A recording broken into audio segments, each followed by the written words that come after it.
I'm Ruth Schroner. Thanks for joining me. I'm your Team Beachbody coach, and I'm going to give you 21-day fix tips in 2 minutes for awesome results today.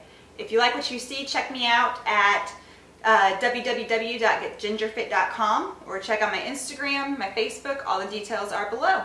If you're looking for a coach, I'd love to help you out as well. So I frequently get asked how I got awesome results with my 21-day fix. So I'm going to share with you my secrets from my first round, but honestly, it's all in the book. So I've got 2 minutes and I want to go over these things with you really quickly. Tip number 1, read this baby front to back, back to front, and then do that all over again. It's exactly what I did. You can see that it's all tore up. So I'm going to be referencing this today, and I'm sorry because it's like a disaster. So when you read this, the first thing you'll see is page 4, how to calculate your calorie bracket. This is very important for a few reasons, to make sure you're getting your appropriate calorie intake for each day. If you are teetering on the edge of a calorie bracket, I would encourage you to drop to the lower calorie bracket to kind of push your results along even quicker.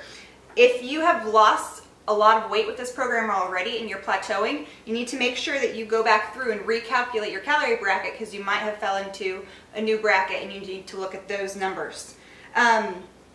So that's my first tip. Read this, calculate correctly, and then recalculate as you lose weight. The second tip, it says this in the book, this is not a food eating contest, okay? You do not have to eat all these every day. I encourage you to try and eat most of them, but if you are completely full, don't force yourself to eat when you're not hungry. Especially if you are in one of the upper calorie brackets. Then, you know, if you really can't eat that food, maybe look at going to a lower calorie bracket. I do encourage my challengers to always get their greens, reds, purples, and at least one yellow in every single day. So that's kind of how I look at it. When I did my fix, that was my goal, is always to get these in. I would frequently miss oranges, and I would frequently miss my blues during my first round. So, tip number 3, choose the best foods possible to get the quickest results. So what do I mean by this? During my first round, I chose foods from the top of the list primarily. I would say 80% of the time I was choosing foods that were from the top. These are the best foods for your body, your nutrition, so that's what I would tend to look at.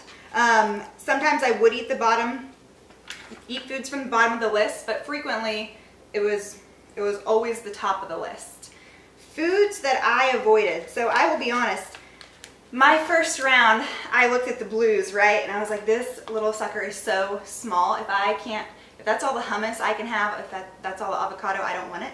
So I did miss blue containers pretty frequently, and I mean, I would have like a slice of cheese daily, maybe, but for the most part, I would say that blue is one that I skipped, not intentionally, that's just kind of how it ended up going for me.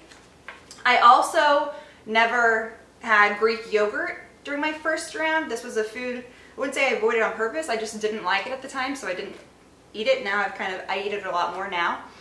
So I avoided this, and deli meats. I never ate deli meats. I always tried to eat fresh meats, fresh produce, and I took when they said clean eating, I would try and, you know, make sure I was only eating clean foods. Another thing, I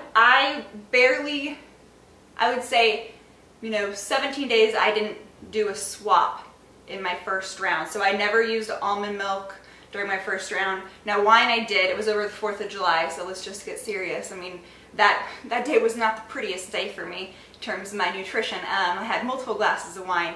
And so when I have days like that, I just compensate the next day. I'll do an extra workout, something like that. So those are kind of how I went about choosing my foods.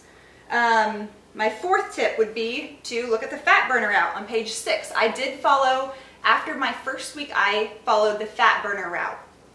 And that's basically where you do not eat your yellows or your purples after 6 p.m. There's a lot of research that says it doesn't matter when you eat these, blah, blah, blah. I don't know.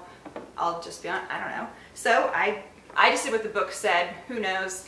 And so I followed that rule pretty religiously into the second week, and I still follow that, you know, pretty often, unless it's for my glass of wine, and then, oops, that's after 6. So, tip number 5, never miss a protein. And I encourage you to get your proteins from the top of the list, fresh meats. I don't consider my deli turkey, one of my best protein choices, but our muscles need protein. So I always get all my proteins in, and that includes red meat, pork loin. I don't just eat chicken and fish, but never miss a protein. And my last tip for you, am I under 2 minutes? Probably not. My last tip for you is continue to up your weights throughout your 3 weeks. I encourage you to up your weights every week. When I started, I believe I started with 3s and 5s. And I quickly upped that to 5s and 8s, and then by the last week I was almost doing every exercise with 10s, but there was a few, you know, I'd start with 10s and I could not make it through that minute, so then I dropped back down to my 5s. So up your weights every single week and keep pushing. You're not going to bulk up, I promise you, and you'll have great results. So those are my quick tips in 2 minutes. I hope you enjoyed that. Let me know what videos you'd like to hear from me.